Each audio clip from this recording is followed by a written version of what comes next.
lūdzu, tev 220,000. Labvakar skatītāji, labvakar makšķernieki un dabas draugi. Nu jau kārtējā Copes frekvences tiešraide ir klāta. Esiet sveicināti arī no manas puses, un šodien mūs sagaida ļoti interesants, es gribēju teikt garš, bet ja labs saturs, tad viņš jums nebūs tik garš. Ļoti interesanta saruna, diskusija, un mēs sadalīsim divās daļās. Pirmajā daļā mēs sarunāsimies ar Džeku, ihtiologu, makšķernieku un visādi citādi foršu cilvēku Matīsu Žagaru. Čau, Matīs! Čau! Prieks tevi redzēt, paldies, ka atsaucies. Tevi mēs izprašņāsim, mums ir ļoti daudz visādi jautājumi un mīti, ko šķetināt. Otrajā daļā pēc intervijas nekur nemūciet. Mēs paskatīsimies, kas interesants ir noticis sporta pasaulē un kas interesants ir noticis bruņinieku pasaulē. Jā, jo sociālajos tīklos par šo mēnesi jau pietiekoši daudz interesantu saturu parādījies, arī apspriedīsim to. Jā, un vēl pirms mēs ķeramies klāt, iepazīstināsim beidzot kārtīgi ar mūsu trešo kolēģi tepat uz galda, kuram jau ir vārds. Jā, mēs esam izvēlējušies vārdu iepriekšējā epizodē. Mums bija jautājums, lai jūs viņam piešķirat, un esam nolēmuši, kā sauksim? Herts. Tā kā vārda autori lūdzu atsaucies un piesakies balvai, balva stāv uz galda, tā kā gaida tevi. Jā. Un pirms mēs pievēršamies mūsu viesim, vēl viena ļoti svarīga lieta. Mammu daudz laimes dzimšanas dienā. Matīs, pie lietas. Pirmais jautājums. Kāpēc tu neesi sociālajos tīklos? Jo īstenībā tu vienīgais, kas tur pietrūkst, ir kāds tiešām zinošs cilvēks, ihtiologs, kurš mazliet to Facebook zinātnieku komūnu atšķaida tiešām ar kompetentu informāciju. Tas ir personīgs lēmums. Es neesmu droši vien publiska persona tādā izpratnē. Man patīk runāties, tā kā ar jums. Man liekas, ka tur ir baigi daudz trokšņa. Manā galvā tāpat ir visādi zinātniskas troksnes un mēģinājumi izdomāt kaut kādas domas līdz galam. Tagad tas absolūti vienkārši egoistisks paradums. Un varbūt tāds mazais CV par sevi, ja tev prasa, kas tu esi? Tas atkarīgs, kādā sabiedrībā es atrodos. Tā, ka šeit mēs esam ar copmaņiem, tad es teiktu, ka es esmu pilnīgi noteikti makšķernieks, dabas draugs ir tāda it kā veca banalitāte, bet jā, man gribētos domāt, ka es tāds esmu. Pēc profesijas esmu zinātnieks, dzivju ekologs, ar vēl kaut ko piekarināt, zinātņu doktors. Strādāju ar zivju pētniecību, ar ūdeņu apsaimniekošanas plānošanu. Pasniedzu studentiem lekcijas. Tas ir īsais.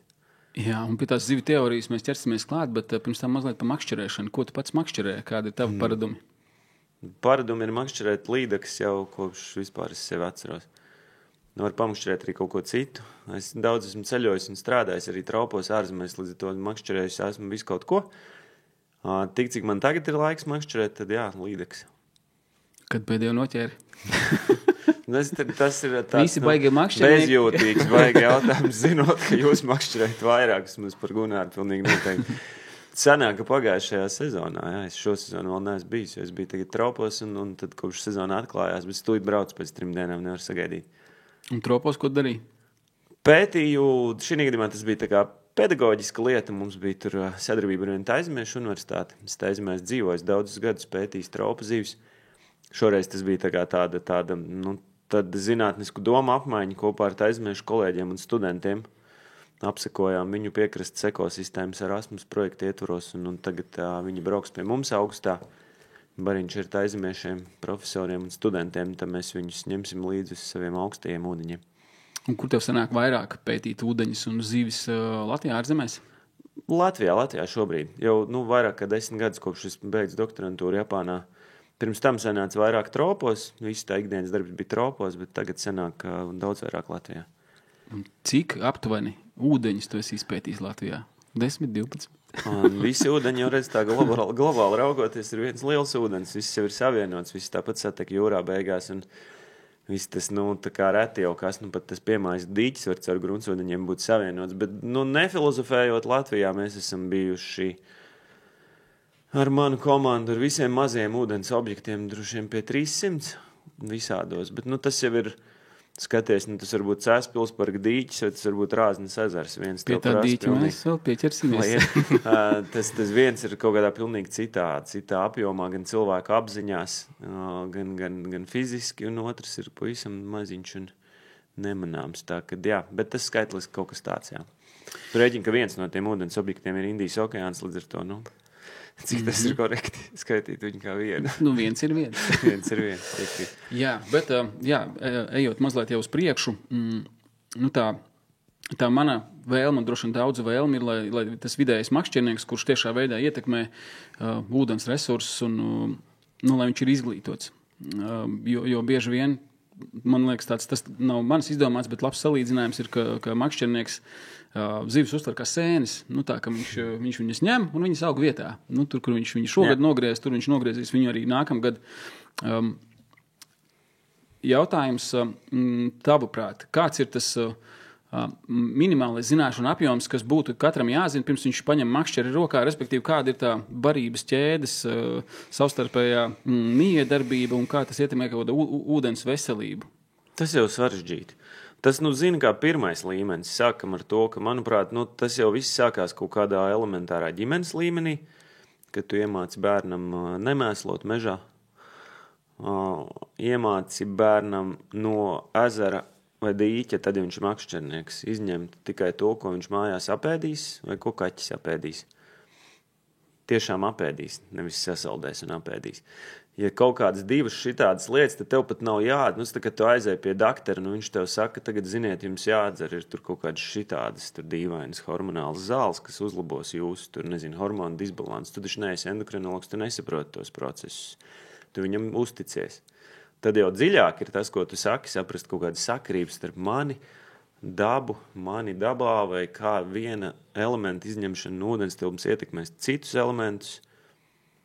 Tas jau mēs pa daudz gaidām no tāda vidējā cilvēka. Viņam jau, tu nevari visu to informāciju paturēt galvā.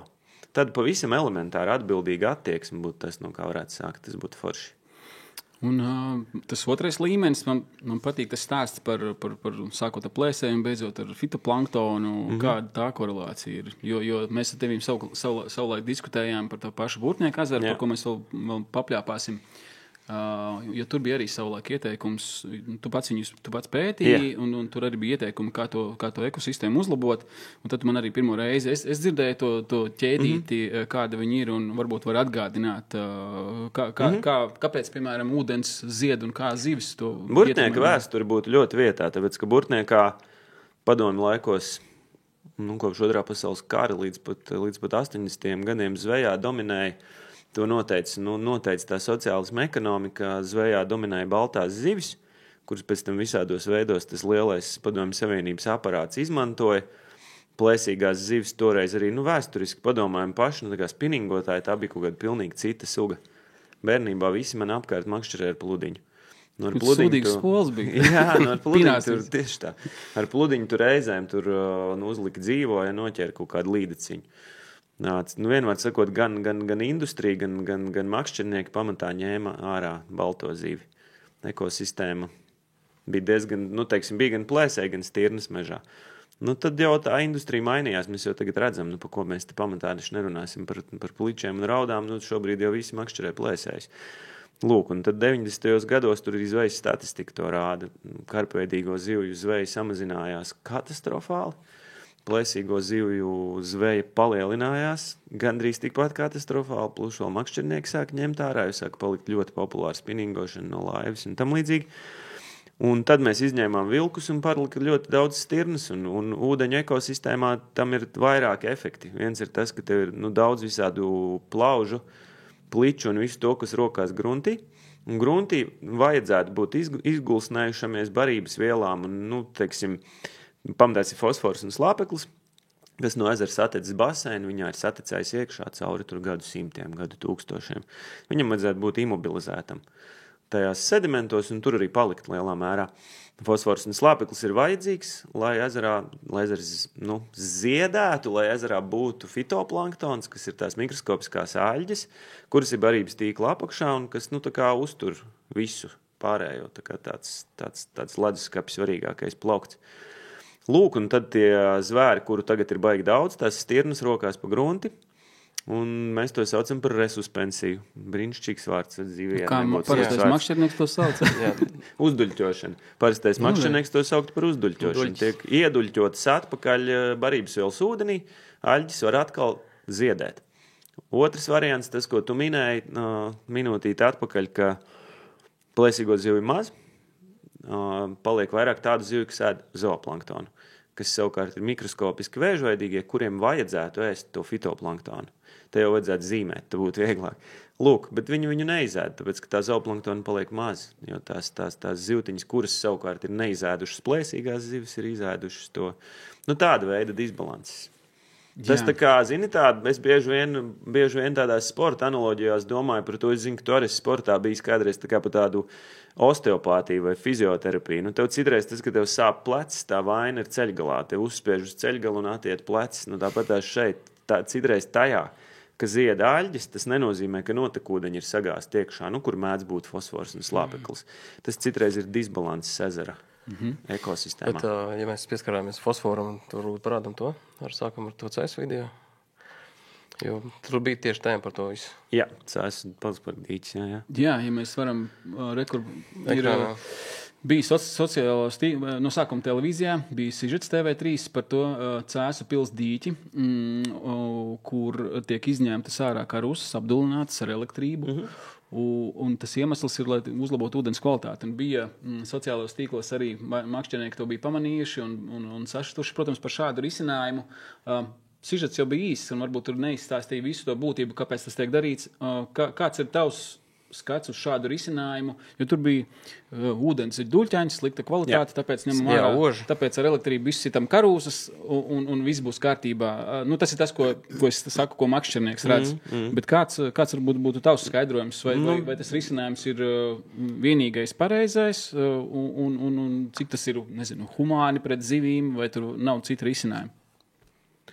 Te ir baigi daudz jautājumu tajā, ko tu uzprasīji. Viens ir, vai tas ir risinājums ezera ekoloģiskajām problēmām, šī gadījumā dīķa ekoloģiskajām problēmām. Tas ir viens no pasaulē atzītiem risinājumiem, tieši dēļ tā, ko es tikko stāstīju.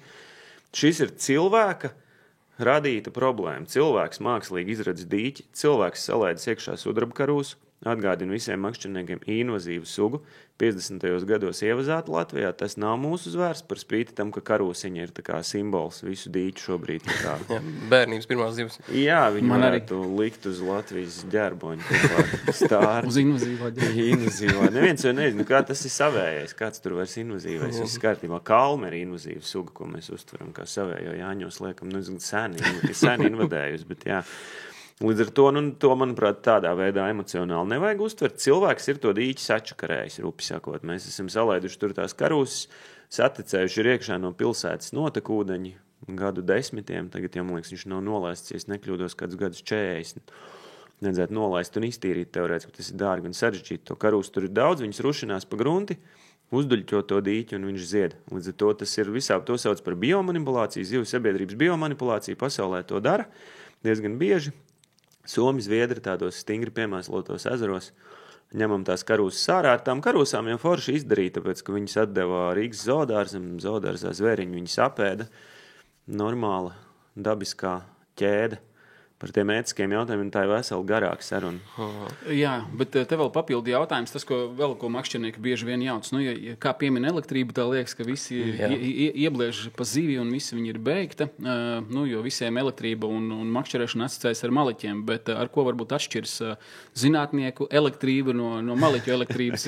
Zin, kā es neesmu fiziķis, bet tas stāsts ir ļoti vienkārši. Tā kā zinātnieku elektrības gadījumā zivī tā kā tev nevilšus saraujās muskuļi, un tu nespēji tajā brīdī neko izdarīt, un tu sastingsti. Tajā brīdī, kad tu sastingsti, tev izņem ārā nomēru un atlaiž atpakaļ, un tev nekas pēc tam nekaita. Un to tā ir tikai apdullināšana. Tā nav nogalināšana. Un tas patiesībā ir ētiskākais, foršākais veids, kā zivis pētīt. Tur arī komentāros pārdzīvoja par to, ka elektrība uz šāda apdullināta zivis vairs nevairojoties un tā tālāk. Šīs konkrētās apēda āpši zoodārzā līdz to. Bet vispār vairāk nevairosies. Viņas noteikti nevairo, bet vispār. Nē, tas pierādīts, protams, tur daudz reizes zināts, ka nē, tas ir mīts. Tā kā tā ņemam šo vērā. Ņemam, jā. Nu jā, par šo ūdeni skaidrs, bet es atminos, ka arī par to pašu Burtnieku pabeidzot stāstu, tur bija līdzīgs ieteikums. Bija, bet, ja tagad paskatās kaut kādus gadus, man liekas, mēs ar tevi pirmo reizi, gan 10 gadus atpakaļ runājām, tu vari precizēt, kurā gadā jūs pētījāt, un tad toreiz arī bija tas ieteikums, viņš bija novājināts, tur arī tas ūdens kvalitāte bija slikta, plēsēji bija pavājināti, bet tagad šķiet, ka viņš atgūstas. Ir labāk, jā. Makšķernieku Maleči, vidē. tur jau mēs pakāpeniski varam pāriet pie menedžmenta un atsevišķu ezeru slavēšanas Latvijā. Burtnieks viens no tiem, piemēri. Ko var uzslavēt noteikti. Kā viņi to panāca beigās? Tā malzvejas apkarošana pats par sevi, ja, tās, jo Latvijas tāds tradicionāls arots. Tā malzveja, zin kā, es vienmēr saku, malzvejnieks ir arī tas makšķernieks, kurš paņem 7 līdekus vai kurš paņem zemmēru līdeku. Dari neko, tu neatšķiries. Tu esi tāds pats malzvejnieks, tāds pats sūdbrālis, kā tas, kurš ieliek liekus tīklus. Līdz ar to, un plus, protams, catch and release kā menedžmenta, ķer un atlaid kā menedžmenta rīks. Tur jau baigi grūti ir, saprot, atrast, kas tieši, bet, mēs šogad arī pētīsim Burtnieku. Būs baigi interesanti. 5 gadi atkal pagājuši, un 20. gadā iepriekšējo reizi pētījām, un tādā ziņā ar pašvaldību superīga sadarbība. 5 gadi ir tāds, pasaulē atzīts posms, ik pa kuram ir vērts nočakot, kas notiek. Bet ir labāk, jā. Bet tāpatās jau zied, un tāpatās jau perfektā pasaulē varētu viņu arī biomanipulēt. Jā. Varbūt ir vēl tādi labie izceļamie piemēri, kas ir Latvijā, kuriem tu esi bijis tuvu klāt un kuriem ir vērts sekot citiem apsaimniekotājiem. Nē, tas populārākais sākās ar rakām. Mēs visi zinām, Alūksne jau bija pirmā un slava Mārim Lietuvietim un viņa komandai. Tur jau tas jau nav vispār ko teikt. Viņi bija pirmie, kas sāka metodiski apkarot maliķus. Aizklapēja arī tīklu zai, kas viņu gadījumā, viņu prāt strādāja, un arī sabiedrības prātos nostrādāja, jo tas konflikts jau ir mūžu sens Latvijā starp makšķerniekiem un zvejniekiem. Tad, no tādiem nesenākajiem mēs varam paiet uz priekšu, un tur ir Usma, Rati Maldoni priekšgalā. Tie vienmēr ir atsevišķi cilvēki. Mums Latvijā vispār liela ezera nav. Tie nav liela ezera, kas mums ir. Lubāns ir tāds vidējs pēc tāda pasaules fona.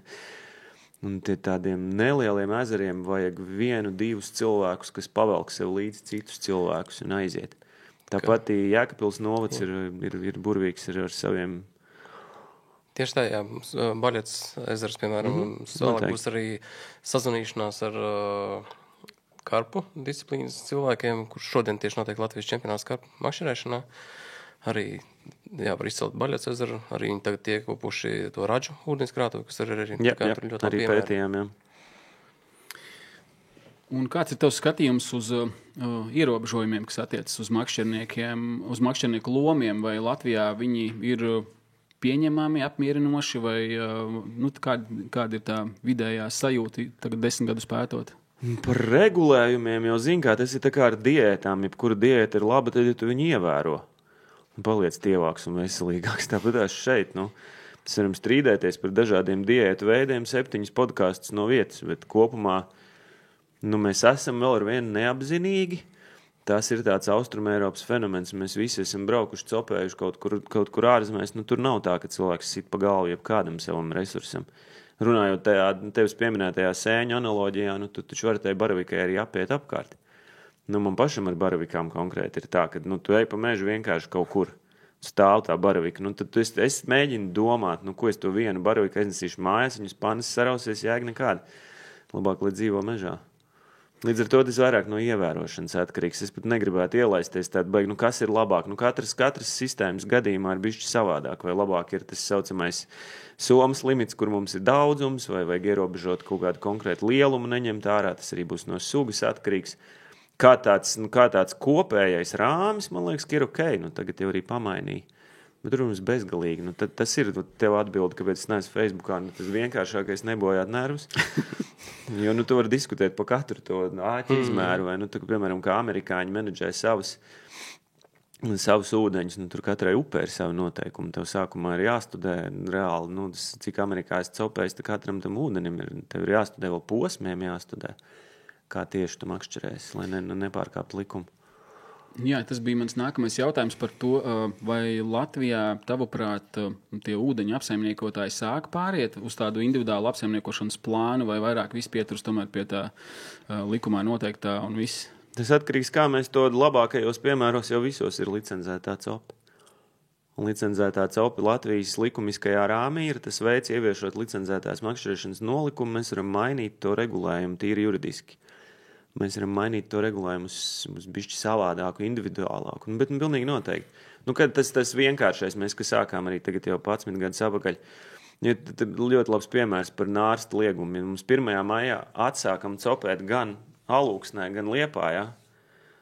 Tās sistēmas ir pilnīgi savādākas, un viņas ir divos pilnīgi dažādos Latvijas galos, kur vienā jau ledus ir sen nokusis līdeklis, jo sen jau ir iznārstojušas un barojās, un otrā tev vēl nārsts norit. Un tāpēc Alūksnē ir vēlāks sezonas sākums. 10. maijs. Jā, tieši tā. Un tagad tieši ar Māru Lietuvieti tikko bijām vienā seminārā kopā, viņš teica, tā kā tieši tā arī bija. Bija tikko iznārstojušas tie, kas bija apēduši, bija teikuši, ka vēl tādi. Vēl par apsaimniekošanu un resursiem un patēriņu runājot, tu arī minēji strīdus starp zvejniekiem un makšķerniekiem. Viņš vispār ir kādreiz atšķetināms, ja tur ir jāsamierinās, ka tas strīds būs par to resursu, un vieni uz otriem rādīs ar pirkstu, bet droši vien, ka ideāli būtu, ja viņi kaut kur saietu kopā un darbotos viena mērķa vārdā. Es mulstu vispār no tā konflikta, tāpēc, ka viņš tāds riktīgi unikāls mums pa lielam ir.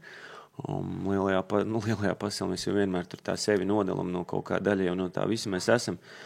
Kā zivis ir visiem vienas un tās pašas, zivī ir vienalga, vai viņai pa pauri uzšauj zvejnieks ar vāli vai makšķernieks ar vāli. Līdz ar to, pavisam vienkārši viens tīkls ir tas pats, kas, 6 laivas. Visi mēs esam vienā maisā metam. Jautājums par apzinīgumu, ja?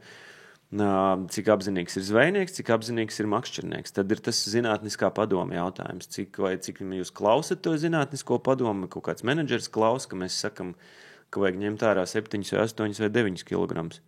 Un kurš vairāk ņems vai neņems ārā. Un tad baigi svarīga lieta, kas ir tieši iekšūdeņi. Padomājam arī, kā mēs savos prātos atdalam. Jūras zvejnieks, tā ir cēla profesija, zvejnieka dēls un visi saistītie daļdarbi. Tur mēs ēdam šprotes un reņģis un nedomājam par to, vai tās nav pārzvejotas. Jā, tur Pasaules dabas fonds cīnījās, mēģinot cilvēkus pierunāt neēst mences un zušus, jo tie ir Baltijas jūrā apdraudēti. Es ceru, ka kaut kāds efekts no tā bija, bet pamatā jau tas konflikts ir saldūdeņos. Bet saldūdeņu zivi, tad, ja es neesmu makšķernieks, es nevaru apēst. Man vairs nav tiesība vispār uz viņu. Makšķernieku sabiedrība ir absolūti privatizējusi to zivi, plus viņu vēl nedrīkst ņemt ārā, ja? Teiksim, tajā modernajā makšķernieku vidē, tajā subkultūrā, kas tagad ir tā spinningotāja subkultūra, ēst vairs zivi nav goda lieta. Un līdz ar to, ja tā anta laukos, kur viņi dabūs to plaudi apēst vai līni apēst, vai tas plaužu un līņa resurss, piemēram, ļoti labs ir pamatā Latvijas ūdeņos. Tā, tas ir tāds, es apzināti atstāju tos galus vaļā, lai cilvēki paši domā. Vai tiešām tie zvejnieki ir tik slikti? Gan zvejnieki mēdz būt cūkas, gan makšķernieki mēdz būt cūkas. Un gan viena, gan otra mēdz būt arī brīnišķīgi ļaudis. Viena ar otriem iemācītos runāt, būtu baigā štela. Jā, jo tajos labajos piemēros arī, ko mēs jau pieminējām, piemēram, tas pats Burtnieks un Usma, tur arī šīs abas divas komunas tā kā sadzīvo kopā. Ir okay, jau daudz labāk. Sadzīvo, varbūt, varbūt tas ir īstais vārds, viņi nedraudzējas, bet sadzīvo tā kā, un ar resursiem gan vienā, gan otrā šobrīd izskatās, ka ir ok. Es detaļas nezinu, bet varbūt tu vari nokomentēt, vai tur ir samazināts tas zvejas apjoms vai ierobežoti makšķernieki. Burtniekā viņš visu laiku ir ticis mazināts. Tur jau viņš ir nomazināts. Usmā galvenais, ko viņi izdarīja, ka viņi paņēma nost visu nelegālo zveju. To Atis ar komandu ir izdarījis, jo viens tev ir tas, ko tu redzi oficiālajā statistikā, bet ja tu kā Atis stāstīja, palaid augšā dronu un redzi, ka kādam zvejniekam X turpatās niedrēs ir vēl 5 km bez tiem oficiālajiem kilometriem, kas viņam ir. Plus viņi Atis izmēru palielināja. Tie ir tādi rīki, kā tu, piemēram, Zanderts viņiem uzreiz atspērās. Ja, un arī, ka tu zini, ka tajā ezerā ir saimnieks, ka ir viens, kurš braukā un viens, kurš tev sados pausīm, tad, ja tu dursi līdekas līčos, vai tad, ja tu liksi pa daudz tīklus, tad tā ir pilnīgi cita sajūta. Un atkal jau vēlreiz atgriežoties pie tā, ka mums ir mazas ekosistēmas, mums ir nelieli ezeri, nelielas upes, tie pozitīvi efekti baigi ātri notiek. Tas tā kā jaunam cilvēkam ar veselību. Tu sāc veselīgi ēst un beidz pīpēt. viss notiek. Šo pašu par Usmu teica Atis arī. Cik nesen viņi arī tur sāka to visu? Galīgi tur nekā. Nu, tur tā lieta, jā. Viss ir kārtībā un tādi loma. Leikši brauc taisīt savus čempionāts un tā. Tur viss slīdeks ar caurumiem lūpās pelnē, jā. Vēl varbūt noslēdzot to zvejnieku un makšķernieku tēmu, vai tev ir sanācis pētīt ietekmi, kāda ietekme, teiksim, vienā ūdenī ir uz resursi ir no zvejnieka puses un makšķernieka puses, jo makšķerniekam jau, kā es minēju, viņam liekas, ka viņš tur noķer tās savas 5 slīdeks vai 5 zandarts. Izmisīgi trūks datu par šo. Man savā laikā studenta Baiba, mums bija tur tāds kopīgs, kur mēs, tāds viens mēģinājums, kas ir Latvijā bijis, mēs pierakstījām tā kā vairākās, lielākajās burtniekā laivu bāzēs dažādās sezonās, cik izved ārā. Vienkārši bezkaislīgi mērījām, gājām klāt pie makšķerniekiem un mērījām, ko viņi ir noķēruši. Tas paskrienot notikumiem uz priekšu, tas apjoms ir aptuveni 2 līdz 3 reizes lielāks nekā tas, ko izvejo zvejnieki. Tas, ko summāri iznes ārā makšķernieki. Es apzināti saku 2 līdz 3 vai 1,8 līdz 3, jo korektu datu mums nav. Jā, arī tagad ir, tad varbūt arī bišķiņa apakaļ pie tās licencētās makšķerēšanas un Latvijas apstākļos problēmām, ka mums tagad ir gan visur tās elektroniskās licences, viss baigi forši, tu vari aizpildīt, bet daudzi saraksta nulītes. Tas ir kaut kas tāds, uz ko es ļoti gribētu aicināt. Nerakstiet nulītes, ierakstiet reālos ciparus, ko jūs noķerat, saprotat, kas linkums. Iekāp mašīnā, sasilda rokas un tad ieraksti vai ieraksti vakarā. Manuprāt, problēma ir tajā, ka tieši tā aila par svaru ir vislielākā problēma, tāpēc, ka ne visiem ir tie svari. Mērlenta tagad ir kļūst populāra un bieži vien tīpaši ķer un atlaid makšķerniekiem, viņiem mērlenta, lai nomērī savu lomu, bet svaru nebūs.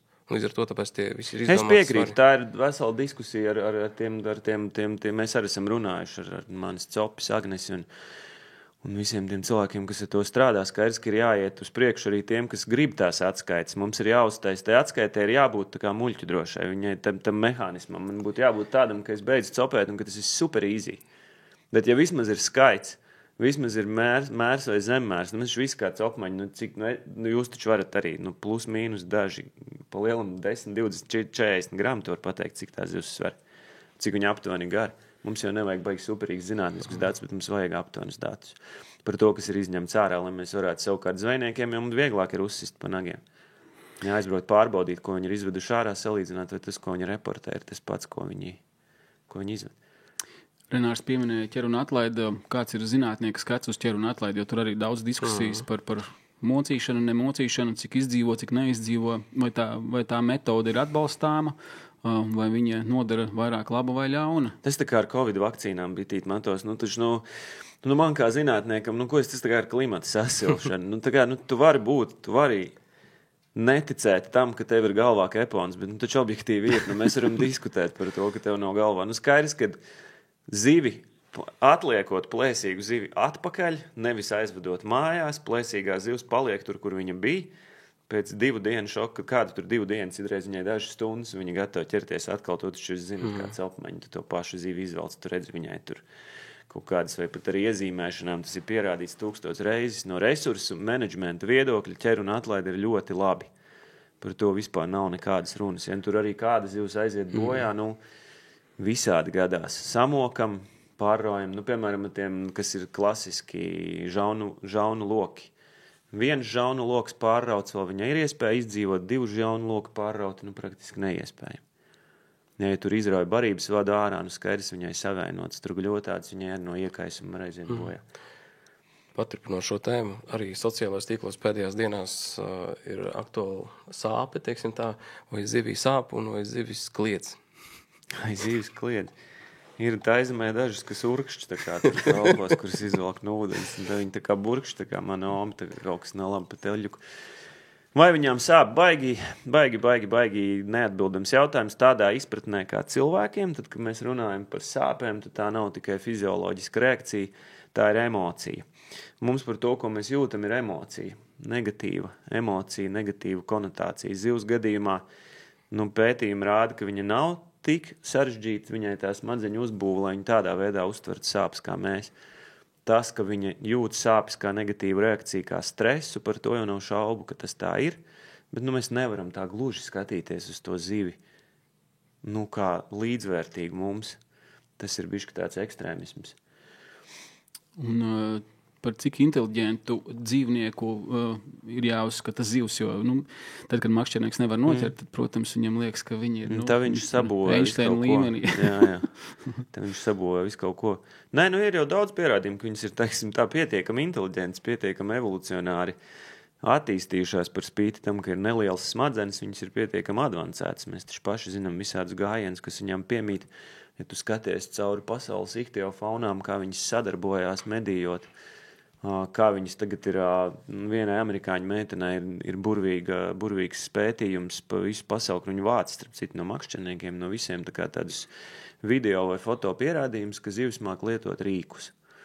Gāzes plīti. Jā, ka viņi, piemēram, paņem zobos koraļu rifu, tās papagaļu zīves, viņi paņem zobos kaut kādu akmeni, lai sasistu kaut kādu gliemezi.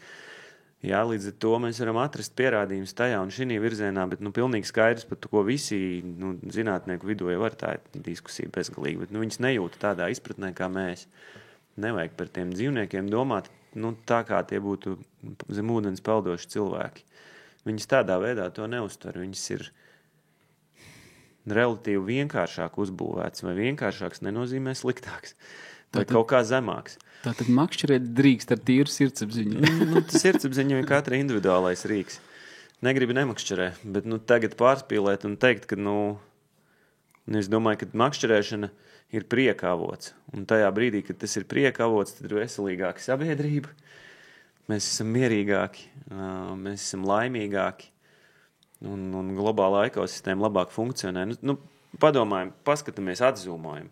Mēs runājam par to, kādas sāpes makšķernieki nodara, bet ir klimata pārmaiņas, ir pārzveja, ir ūdeņu piesārņojums. Tad iedomājieties pēc šīs pašas analoģijas, kādu stresu rada, piemēram, piesārņotā ūdenī, kurā nav ko elpot, tādā pilsparka dīķī.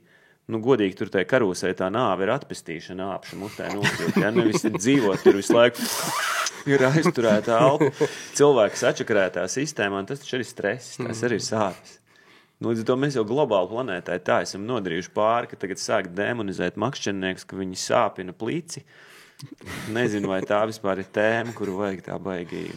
Ir taču, kā Kurts Vonneguts teica, ir svarīgas lietas un nesvarīgas lietas. Tā kā tās, kurām mēs pievēršam vai nepievēršam uzmanību. Protams, kad apzināti es gribētu, lai mēs, tas, ko es sākumā teicu, vienkārši kaut kāda elementāra ētiska uzvedība nemoki to dzīvnieku bez iemesla.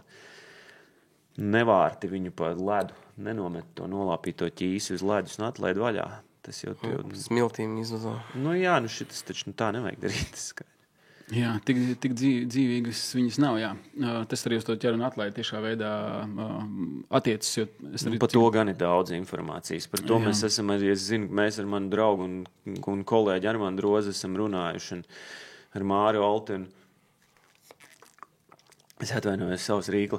Tad tur ir ārprāts YouTube un visur var atrast informāciju par to, kā saudzīgi to izdarīt. Jā, tagad pie mums tā informācija ir daudz. Nākamais jautājums par zivīm, jo mums jau gribas viņu izprast līdz saknei, lai viņu noķertu, vai viņai ir atmiņa? Atmiņa arī zina, kā tas tev dzejoli var iemācīties. Parasti saka, zelta zivtiņai 5 sekundes. Taisnība nav? Nē, tas gan tāds tradicionālais, ka zelta zivtiņai 5 sekundes. Tā gluži nav. Viņas jau var iemācīties kaut kādas patērnas. Viņas var migrēt. Ka viņām ir, es gribētu atkal atzūmot un teikt, ka viņām ir tāda savveida evolucionāra atmiņa.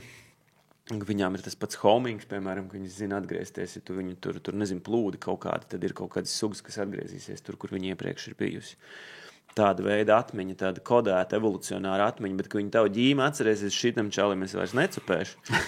Tāda veida, tādā izpratnē, nē. Dzeltenē cepurē, nē, šitādi nec. Ka kaut kas sāpēja un es gribu, lai vairāk nesāp. Viņi nespēs, piemēram, asociēt, ka tu noķeri viņu uz rotiņu, tad viņi vairs nekad neņems rotiņu.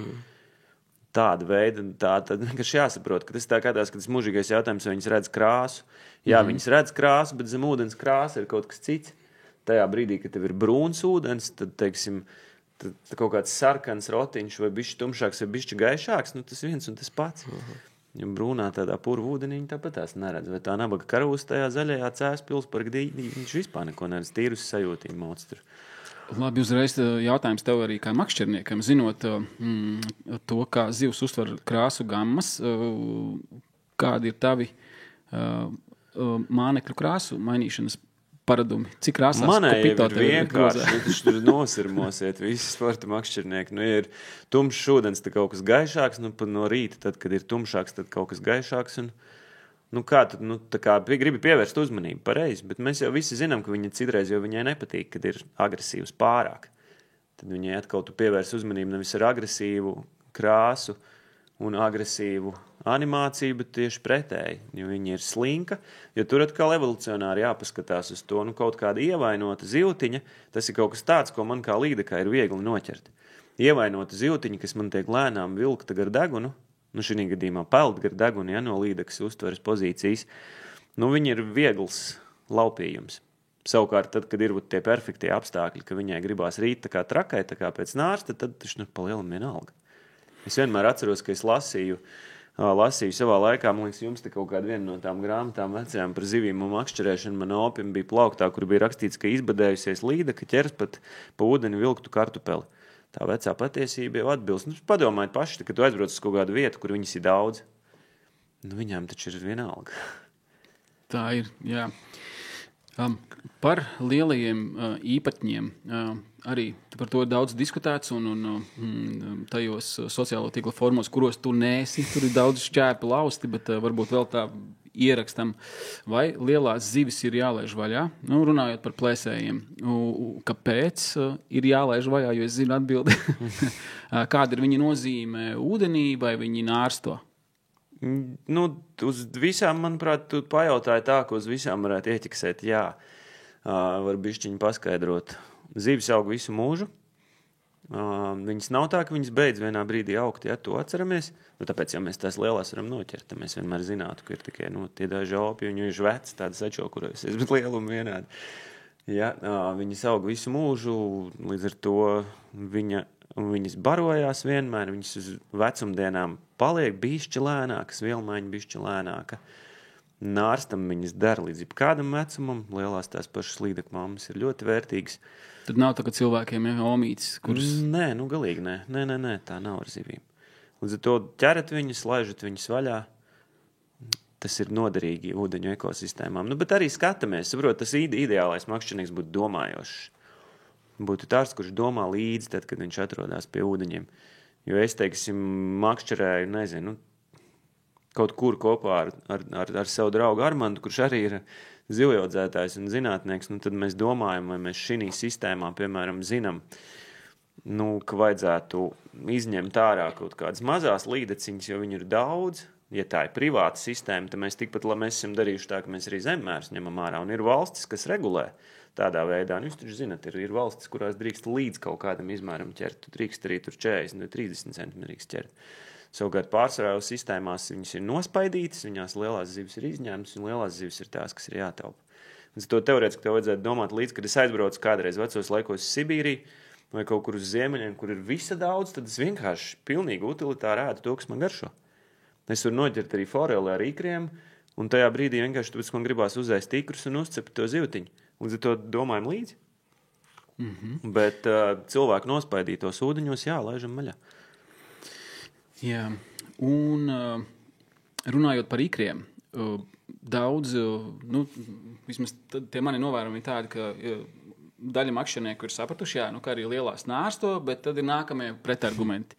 Nu, ka viņai lielākā daļa no tiem ikriem pazūd, nu, tā kā neapaugļoti, un otrs jautājums man ir Otrs jautājums ir, vai šie lielo īpatņu ikri ir vērtīgāki no genofonda viedokļa, vai viņi ir tikpat vērtīgi kā tāda knapmēra līdekai. Nu, respektīvi, vai no knapmēra līdekas ikra un lielās mammas ikra izaugs identiska līdeka, vai tomēr... Tas tavs otrais jautājums ir baigi foršs. Uz pirmo, protams, mēs varam atbildēt absolūti, ka tur viss kārtībā. Ja jūs aizbraucam, paskatāmies, pavērojam tos ūdeņus, neskatāmies uz viņu, tas atkal ir tas līdzdomāšanas stāsts. Nu, pavēro, ko tu redzi. Tas tā kā Šerloks Holms teica Vatsonam, cik ir pakāpieni mūsu mājā. Viņš teica, nezinu. Tas nozīmē, viņš saka, tu esi gadiem skatījies, bet nekad neesi redzējis. Mēs arī uz tiem ūdeņiem skatāmies, bet neredzam. Aizbraucam, paskatāmies oktobrī, novembrī, kad nārsto lašveidīgās zivis. Nu, ap lielajām mamām, vislielākajām mamām danco visvairāk tēviņi, kas grib savu.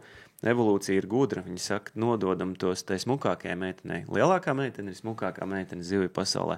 Varbūt tā domājam. Tā mēs to sapratīsim. Mēs taču arī ap smukākajām meitenēm kā suga spietojam. Ja vienam tāda meitene smuka, otram tāda. Zivju pasaulē ir vienkāršāk. Smukas meitenes ir lielas meitenes. Tur ir tā. Bet attiecībā uz to, ko tu saki par to genofondu, jā, tas ir pētīts, un jā, ir tā, ka pat mēdz būt populācijās, ka ir, ka mēs visu laiku cērtam nost, tā kā cērtam nost lielās, visu laiku cērtam nost, tad izveidojās ātrāk nārstojošas populācijas, kas nārsto ātrāk nekā, teiksim, būtu paredzēts. Tīpaši, piemēram, Zandertam, tas ir Somi ir aprakstījuši. Gan tā viņš nārstotu vēlāk, bet tagad nārstot tādi perdeļi, kuriem vēl vispār nevajadzētu nārstot. Nu, un tas ģenētiskais materiāls pavisam... Vīriešu dzimtē. Tas arī jaunums kaut kāds. Nevajadzētu. Nu, tā kā tas var pasliktināt to ģenētisko materiālu. Katrai sugai bišķiņi savādāk, bet var rasties tādas tā kā apcirtas populācijas. Un tu esi, ir jau arī dabiski veidi, kāda mirstība jau zivīm ārprātīgi augsta. Ja tu padomā no tāda ekoloģiskā viedokļa, tev iznārstot, tur 10 000 sīkurus, bet tikai daži. Pat zem 1%, zem 0,1% izaugs līdz tam 0,001% izaugs līdz lielam vecumam. Un tas pēc tam, tas ir, evolucionāri, tas ir baigais vinnētājs. Un tur viss summējās. Cauri tām tūkstošiem paaudzēm tās lielās zivis, viņas mēdz nodot kvalitatīvāk ģenētisko materiālu katras sugas gadījumā bišķi savādāk. Bet atkal atbildi ir apstiprinoši, līdz ar to nav tādu negatīvu aspektu lielu zivju atpakaļ laišanai. Vispār nekādi. Un cita lieta, es, piemēram, pats savā laikā biju Sibīrijā, kur viņiem bija tur kaut kādas attekas Baikāla ezera upēm, kur viņi saka, mēs tās lielās līdekas vienkārši ņemam ārā un stiepjam mājās, tur izkaltējam, uztaisam voblu, tāpēc, ka viņi tās lašveidīgās visas izēda. Bet mēs cik daudz no mums tādās ekosistēmās nokļūst. Mēs pamatā dzīvojam šī realitātē, kur visi ezeri ir antropogēni ietekmēti. Jā, jo tas arī vēl viens no argumentiem, ko nereti min un vispār, ka tās lielās ir jāņem no ūdeņiem ārā, jo viņas visu aprīja. Tikai es neesmu redzējis nevienu ūdeņu, kur būtu palikuši tikai 3 liels līdeks. Es esmu redzējis vienu mazu dīķīti, kur bija viss kaut kas bija, un beigās bija viena 10 kilogramīga līdeka. Jā, viņi jauc tādas mazus super peļķis ar lieliem savvaļas ūdeņiem. Labi, par līdeku viss skaidrs, lielās ir jālaiž vaļā, nav vispār nekādu šaubu. Jā, tur no-brainers, kā jaunieši saka, tā kā Latvijas ūdeņos laižam vaļā. Nākamais plēsējs Sams. Šī tēma Latvijā kļūst arvien populārāk, un viņa, es domāju, ka kļūst populārāk arī dēļ tehnoloģijām, kurām mēs vēl pieskarsimies, bet kāds ir tavs skats no līdzšinējās pieredzes uz Samu, vai tā ir suga, kas ir ārkārtīgi izplatīta, ārkārtīgi strauji aug, jo šobrīd, teiksim, ļoti daudz, arī tāds vispārnējums, bet daudz pievērsties Samu copei, jo, viņš arī... dažādos... interesi pēc apgaismojot, jūs labāk zināt, jā. Daugavas ir noteikti tāpat tās Pierīgas ezeri, juglā ķerot Samus lielus. Bet galvenokārt Daugava. Galvenokārt Daugava, protams. Un jautājums, cik viņi daudz ir Latvijā, un vai viņi ir tik daudz, ka viņi ir jāņem ārā, jo tas kas arī tāds viens no viedokļiem, kas klīst apkārt, ir, ka viņi ir tā kā mašīnas visu apēd, un tur, kur viņi parādas, viņi ļoti strauji vairojas, ļoti strauji auga, un tā kā tagad putekļu sūcēji iet pa grunti, visu apēd un izspiež tur, piemēram, tur līdekas un citas zivis tur no savām vietām ārā. Tās dabiskās ekosistēmas nav, daba nav dumja. Daba ir daudz gudrāka nekā mēs un senāka nekā mēs. Mūsdienu ezeros līdzīgi mēs tāpatās ankurojamies tajā, ko mēs runājam iepriekš. Mūsdienu ezeros par daudz plēsēju reti, kur ir. Skaidrs, ka viņam, čals ir ēdelīgs, jā. Un dabiski jau viņš ir, pa lielam Daugavā. Tas tā kā jūs sakat, kur viņas galvenokārt ķer arī tur, kur viņi ir. Protams, viņi visu kaut kur ir iestaipīti. Viņš ir tāds, agresīvs plēsējs, kas var daudz apēst, un tāpēc jau jums viņu arī patīk ķert. Bet, protams, ka nē, tie tādi mīti, es vēl tādu ekosistēmu neesmu sastapis. Atkal jau es zinu dīķu piemērus, kur labu gribot salaiž iekšā Samus, un viņi tā kā visu pārējo izēda. Skaidrs, ja tu ielaidīsi, Tas tā kā ar foreļu upē līdakām, ja, kas ir forelistu mūžīgā diskusija par to, tagad maza forša foreļu upīte, ko es daru ar līdaku. Bieži vien forelisti, ja te sēdēt blakus forelists, kāds, nezinu, jūs, Džeki, esat forelisti vai nē, tad viņi teikt, ka, sviežam pļavā. Tā es dzirdēju, es nepiekopju, bet tā, jā, ir atsevišķi, kas tā dara. Es zinu arī, es nesaukšu nevienas vārdos, bet es arī teiktu, kur ne upes vārdos, ne cilvēks, bet es teiktu, ka ir sistēmas, kurās es principā pavērsīsim to tā. Ja mēs gribam, lai šī upe saglabājās, ka viņā pamata plēsējs ir strauta forela, tad tā līdaka ir agresīvāka, viņi var to strauta forelu no turienes kaut kādā mērā izspiest, var ietekmēt mazuļu populācijas, līdz ar to, ja mēs gribam, mēs jau menedžējam daudzus no tiem ūdeņiem, realistiski. Mēs gribam ķert, šeit, piemēram, mums ir, licencētā copa, Pededzes basēnā, tagad ar taisās būt, piemēram, licencētā copa, pamatā mēs gribam ķert strauteni vai, vēl kaut kādus lašveidīgos. Mēs negribam ķert līdaku, mēs gribam ķert Alūksnes ezerā. Tad tajā brīdī vajag paretināt, bet ar samu empīriski reāli es neesmu nekur redzējis lielos ūdeņos, ka tā būtu problēma kaut kāda, zinātniski pierādām. Labi, jā, un šī sama copa lielā mērā ir, kā es minēju, aktivizējusies un kļūst populārāka dēļ laivu tehnoloģijām. Bet tu viņus ieraugi, vai ne? Tad tu pēkšņi uzzini, ka viņš ir. Ka viņi ir daudz, jā. Un es atceros, pirms kaut kādiem gadiem, 7, 8, manuprāt, vienā no arī publiskiem pasākumiem tu minēji par izpētes tehnoloģijām, kas tūlīt parādīsies parastā makšķernieka laivā. Un pēc 2 gadiem tūlīt viņas arī parādījās. Tas tā kā NASA's tehnoloģijas parādās kaut kad reālajā dzīvē. Jā, un kāds ir tavs skatījums kā zinātniekam uz tehnoloģiju attīstību? Vai tas ir šobrīd kaut kas palīdz vai drīzāk apdraud zivju populāciju?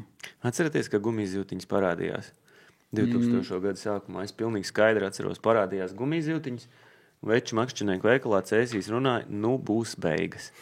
Tagad jau tās gumijzivs perfekti imitē tur animāciju. Imitē to dabīgo zivi un tagad visu izķers. Tā tāda paradigma maiņa, gan copē, gan vispār sabiedrībā, ir kaut kāda ienācis, tur ir, telefoni un datori un viss kaut kas ir ienācis. Tajā brīdī, kad tu apzinīgi lieto, nekādas problēmas tur nav.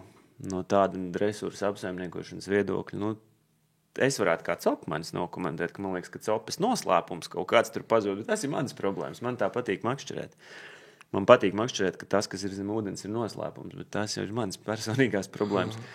No resursu apsaimniekošanas viedokļa, vēl no kaut kāda zinātnes viedokļa. Kur Puzē, Aivars Vāvera apsaimniekotājs, viņiem ir, jāsaka viņš, jo viņš principā viens tur saimnieko, viņiem ir aizliegta tā licencētās copas nolikumā ierakstīts. Man liekas, ka tieši laivi, ja jūs tās tehnoloģijas labāk zināt, bet viņiem, man liekas, kaut kas bija aizliegts, ja nekas nav mainījies. Jā, tur bija ierobežojums. Es neesmu bijis tagad kādu laiku tur vispār vienreiz tikai tur makšķerējis. Tāpēc, ka neapzinīgi izmanto. Tas jau tieši tāpatās, kā kādreiz, nav jau tālu jāskatās. Mēs ar kapronu tīkliem vēl tikko zvejojām bitīt matos 50, 60, 70 gadus apakaļ. Jā, viņas vajadzēja lāpīt un čakarēties. Tad ienāca neilona tīkli, kas ir daudz efektīgāki, daudz lētāki. Arī mēs sakam, tagad izķers visas zivis. Beigās jau tas no mūsu atkal no apzinīguma, goda prāta. Man patīk tāds vārdu savienojums vides izglītība. No tā, ka es domāju līdzi, un gal beigās domāšana līdzi, beigās štela vispār, jā. Latvijā vajadzētu ieviest īsus apmācības kursus, pirms cilvēks vispār dabūna makšķerēšanas karti.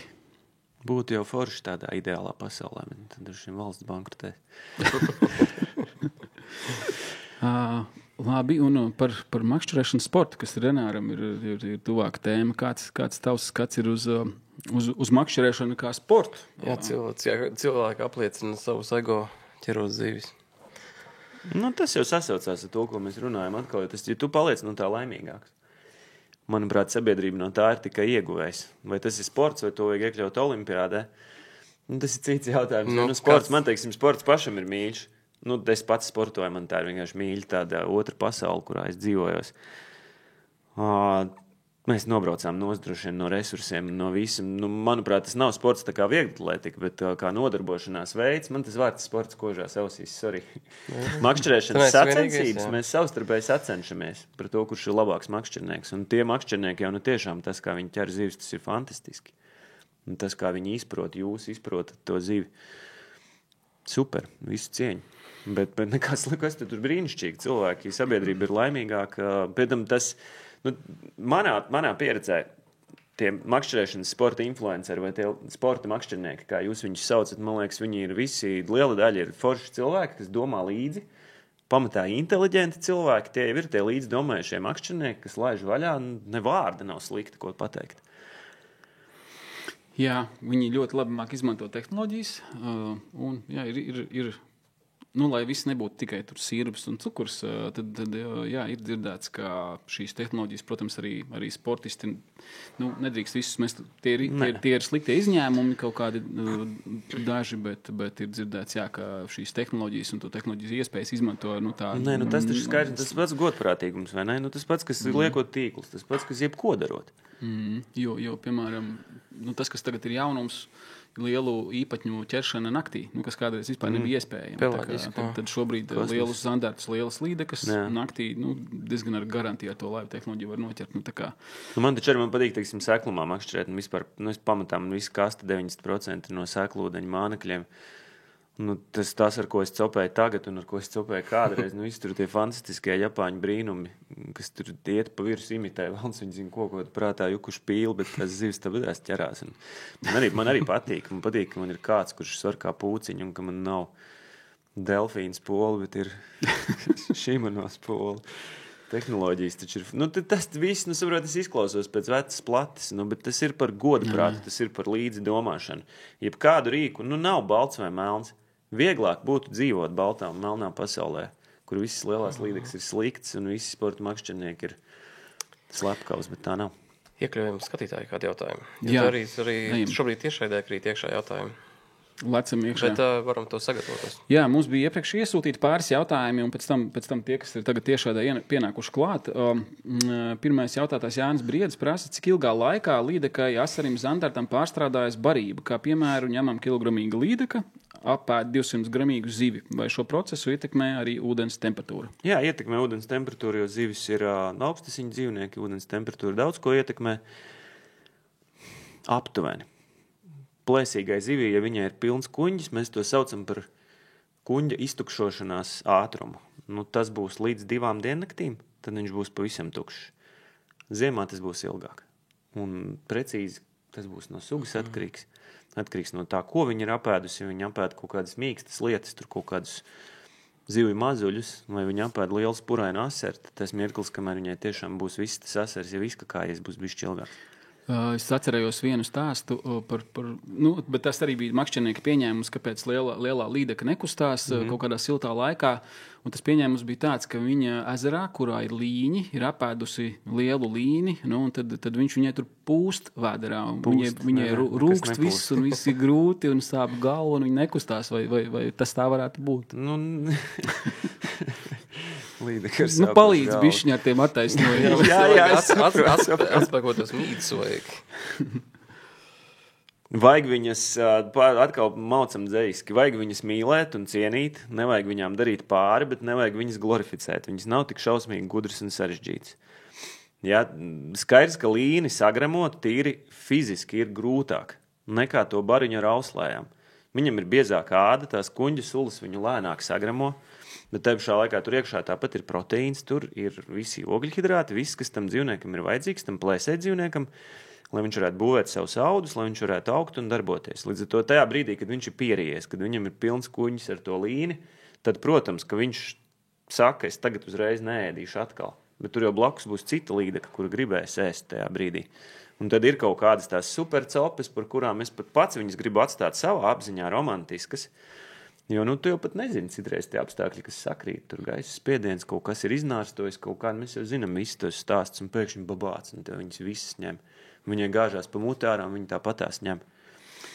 Vēl viens jautājums, mēs centīsimies visus uzdot. Mārtiņš Balodis vaicā, būtu interesanti uzzināt, kāpēc pētījumi par ūdenstilpēm, kurus apmaksā daļēji zivju fonds, nav publiski pieejami. Piemēram, Burtnieks, kurā joprojām notiek intensīva nozveja visos veidos.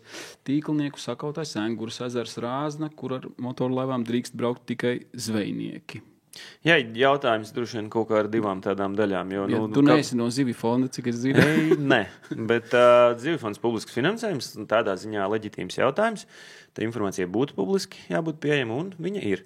Gan burtnieki, gan Rāznas pētījums ir internetā atrodami vienkārši iegūglējot.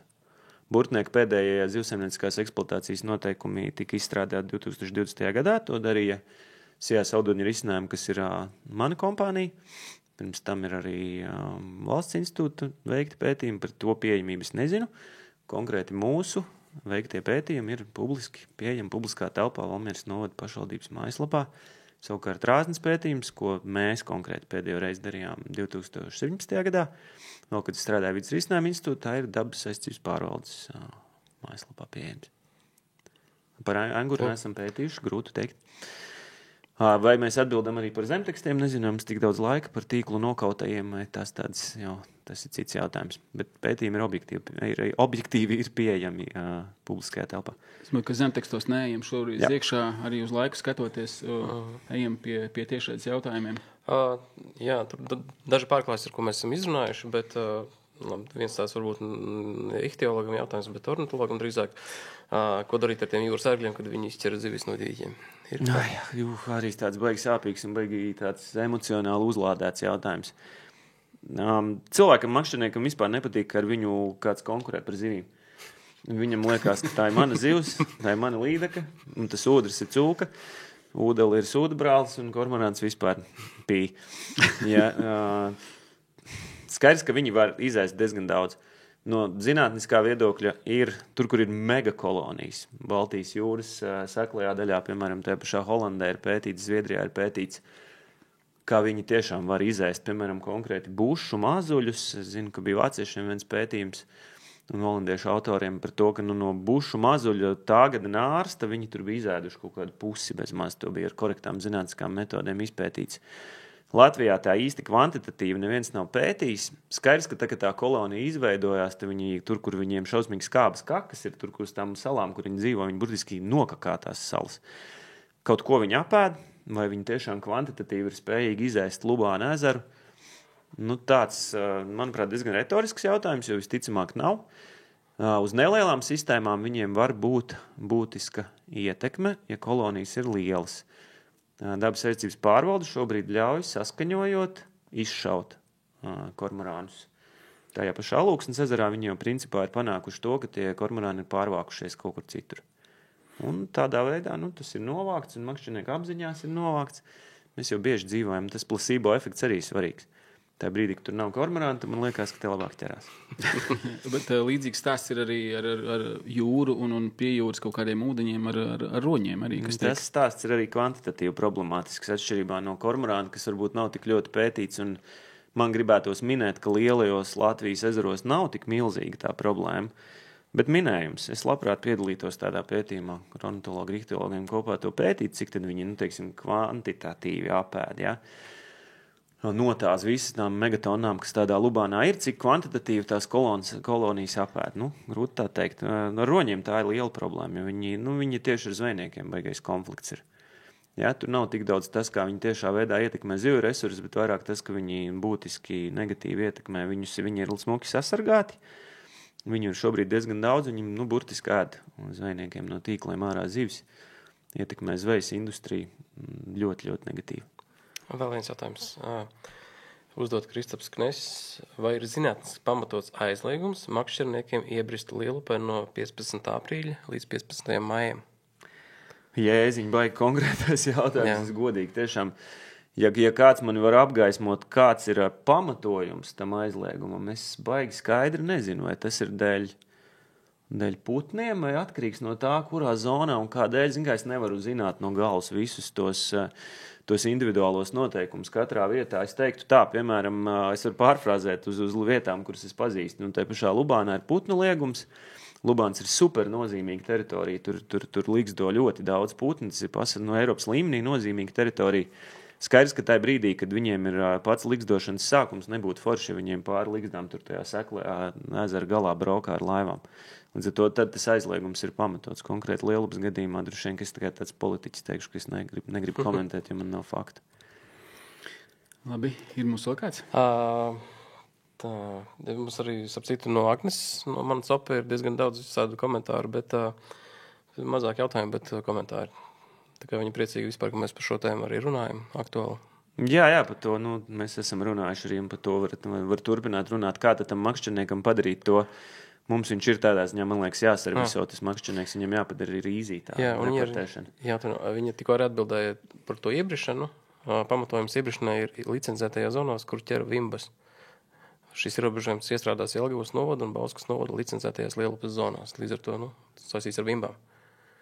Tā kā, lai netiek viņām klāt? Droši vien. Tad jau tas ir, tas var būt loģisks ierobežojums, tā kā, nezinu, citur ir tie mikroliegumi, tur, kur zandarts nārsto, tad tajās vietās nedrīkst. Zin kā, es jau vienmēr tā sistēmiski domāju, tu domā par tādām pavisam lielām ekosistēmām, tad citreiz šie mikroliegumi vairāk ir, lai tauta nomierinās. Jā, nevis viņi bieži vien ir zinātniski nepierādīti. Tas tāds zinātnieka cinisms. Anna vēl tieši sāka rakstīt tos jautājumus vairāk un vairāk. Vai ir kāda informācija par Alaugstu un Inesi? Ir dzirdēts, ka tur viss slikti. Tieši ir dzirdēts, ka tur viss slikti. Tas baigi atkal tā polarizēti.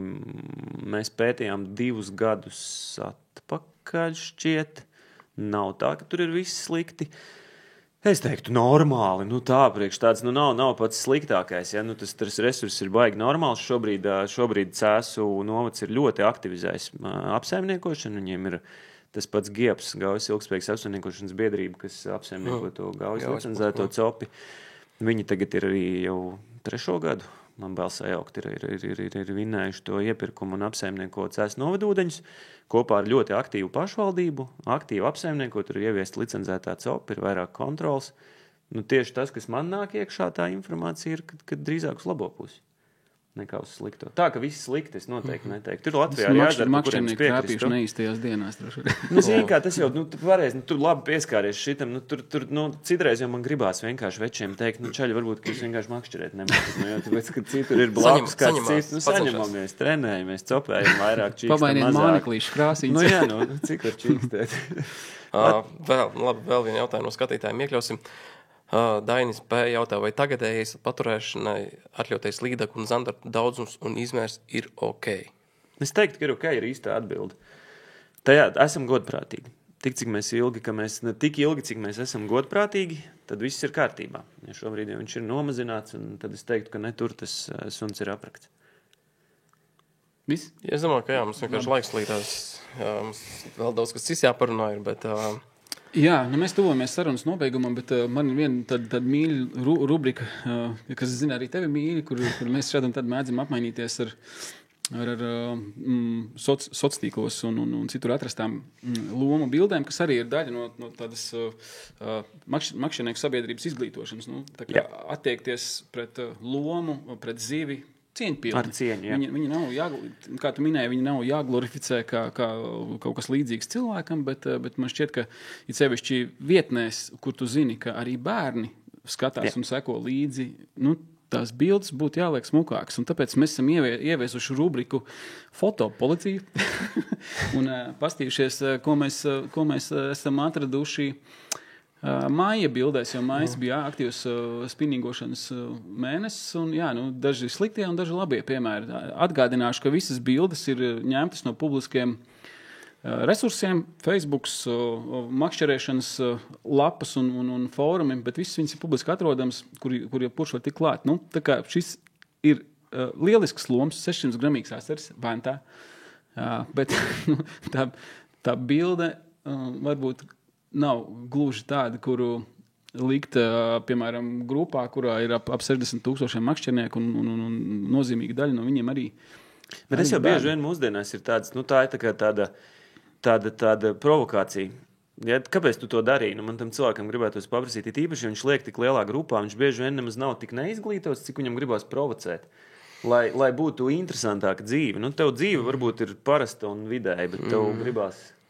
Jā, te arī ir lielisks loms, bet... Šitā gan drīzāk ir tāda neizglītotība, jā. Jā, arī droši vien izstāsta, ka līdeka ir paturēta, bet var jau noskalot tās asins un būtu arī šādā izskatā arī cita bilde. Bet gaļas gabals veikalā smukāks izskatās, ja viņš nav mušām aplips, vai ne tā. Ja tu viņu uztver kā gaļas gabalu, ok, tad tik, cik tu esi likuma ietvaros, mēs te negribam ar moralizēšanu nodarboties, bet oj. Jā, nu šitā ir tāda klasika. Klasika, jā. Izlietnes un dušas un vānas. Bet, nu, joprojām ir, nu jā, arī. Es arī dzīves mazgāju vannā, tā kā es esmu iztīrījis, tā kā es nefotografēju. Man sieva neļauj virtuvē. Nu, man jau arī ir, es arī ņemu līdekļu, es arī varētu šādi nobildēt, bet, būs labie piemēri. Nu, šeit it kā nekas traks, bet, arī alus pudeli. Mērogošanai. Mērogam tā līdzīgi kā cigarešu paciņas, bet arī varbūt, varbūt administratoriem jāstāsta, ko likt un nelikt, jo tiešām, tur ir diezgan daudz jauniešu un arī bērni seko līdzi. Šeit jau sākās mīlīgā daļa. Te ir kur arī loms. Radoši pieiet. Alus pudeles vietās tas skaists pavasarīgs pienenītis. Kāpēc nē? Nekādu vainu.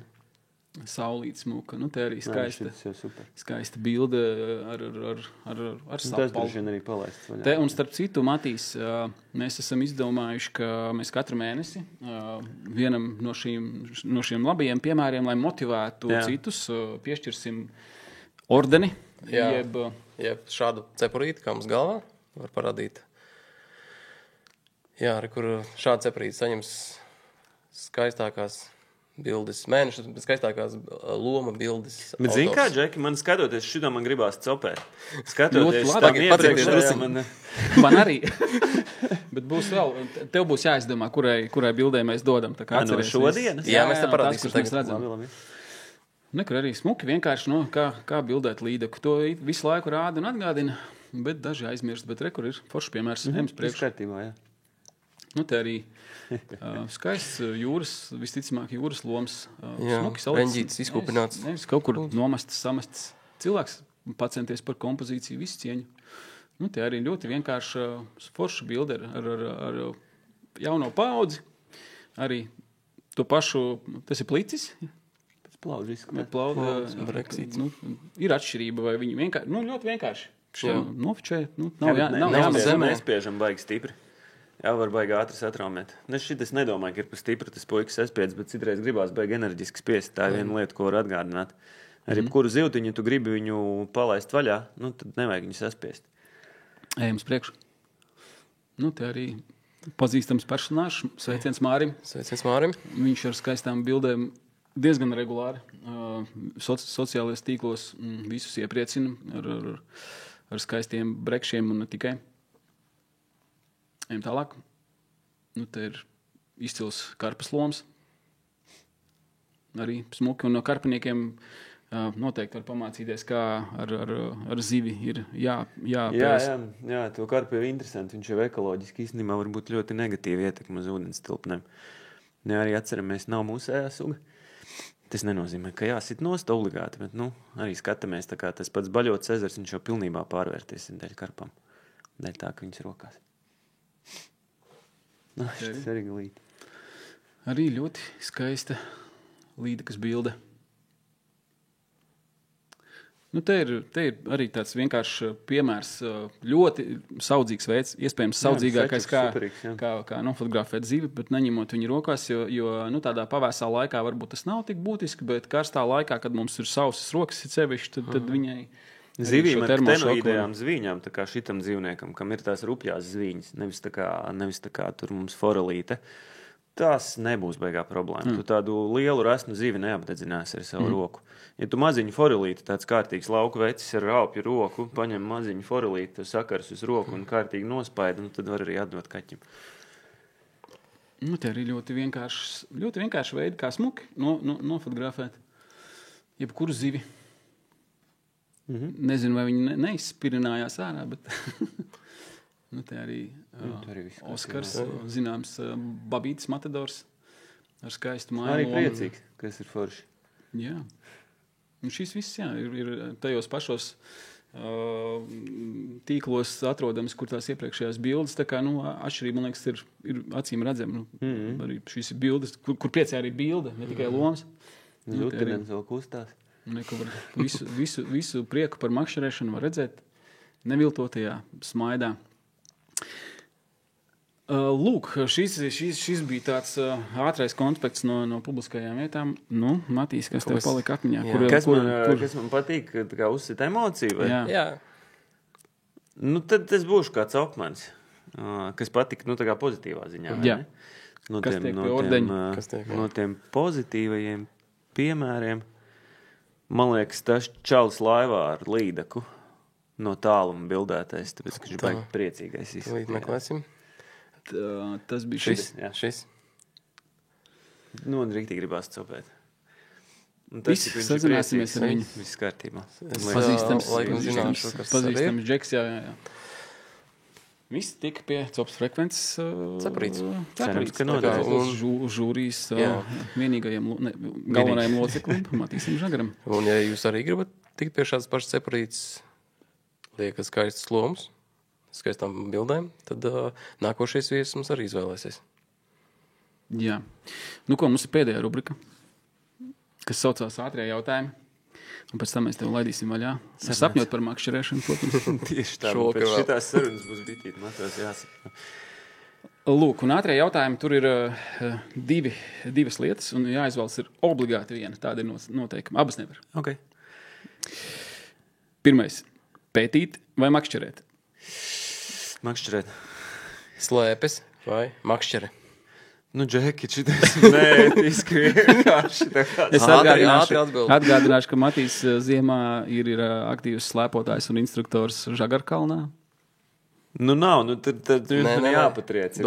Domā par šo brīdi. Par šo brīdi makšķerēšanu. Tikām. Pētīt Latvijā vai pētīt ārzemēs? Latvijā, es esmu vecs jau. Jā. Es vēl esmu jauns. Nē, viens jau teikt bet tu jau man liekas izvēlē. Līdaka vai asars? Līdaka. Tīkls vai elektrozveja? Elektrozveja jautrāk. Pats ar pa pirkstiem var dabūt? Jā, iebāž ūdeni roku. Daugava vai Purva ezeri? Purva ezeri. Un pēdējais Alūksnes ezers vai Usmas ezers? Nu, arī šī tā. Kurš apvainosies? Kurš apvainosies? Nu, šobrīd? Nu, atkal kaut kādā laika jāieliek. Alūksnes laikam, jā, tur tā runā, tad pie draugiem var aizbraukt. Nu, labi, paldies tev. Un pēdējais jautājums. Pirms Renārs izdara vēl vienu lietu, pirms mēs tev laižam. No visa, ko tu esi pētījis Latvijā, varbūt ir kaut kas tāds viens, kas tev fakts vai notikums, kas tevi pārsteidz visvairāk no tādas dabas daudzveidības, jo es zinu, ka tu esi purvus pētījis un tur sajūsmā stāstījis par teiču rezervātu asariem ar melnēm. Tie arī ir, jā, visvairāk sajūsminājuši. Tas, ka teiču rezervātā mēs atradām, ka asari bada gados ēd kukaiņus, barojās tā kā tāds forels uz virsmas. Tas vēl vien ir un paliek viens no aizkustinošākajiem momentiem, ka mēs piegājām pie viena no teiču ezera. Pie viena no teiču rezervāta ezeriem vasarā, siltā vasaras vakarā, un viņi uz virsmas barojās ar kukaiņiem, tā kā tāds forels Zviedrijas ezeros. Tas bija aizkustinoši. Bet mēs varam drusku arī ieskicēt, mēs ārā epizodē aizvakar pabeidzām. Jā, aizvakar mēs nofilmējām, mēs bijām arī vienā purvā, un mēs arī noķērām neplānoti ļoti smukās arī. Melns, skaistals. Jā, un dažs līdeķelis ar melnām mutēm. Jā. Nu, labi. Jā, tā kā paldies, ka tu atnāci. Prieks parunāties. Mums ir arī neliela dāvaniņa no mūsu atbalstītāja Ratarbeits LV. Paldies. Tur būs tev vēl vairāk, tevi pakacināsim, jā, par to makšķerēšanu, jā. Tu vari paskatīties, kas tur iekšā droši. Tā kā noteikti iedos atskaiti vai noķer kaut ko. Ļoti labi, šitie ir izstāst tādu, ko nākamai varēs lietāt. Nu, re. Vajag forši. Nu, forši. Paldies, prieks tev vienmēr redzēt. Nekad visu izrunāt tāpat nevar. Nē. Jautājumi noteikti būs. Ne? Tiekamies, es ceru, uz ūdeņiem, nevis vados. Nē, būtu labi uz ūdeņiem. Kaut kad šogad pamakšķerēsim kopā, gan jau pilnīgi noteikti. Un no tev mēs teiksim tūlīt tā, bet vispārējie pēc maza brīža būsim atpakaļ ar vēl dažiem viesiem, ar kuriem mēs sazvanīsimies, ar dažiem jauniem liegumiem un vēl pāris jaunumiem. Tā kā, Matīs, paldies. Paldies tev. Paldies, Džeki. Paldies. Čau. Mēs aizējām mazā pauzē. Čau.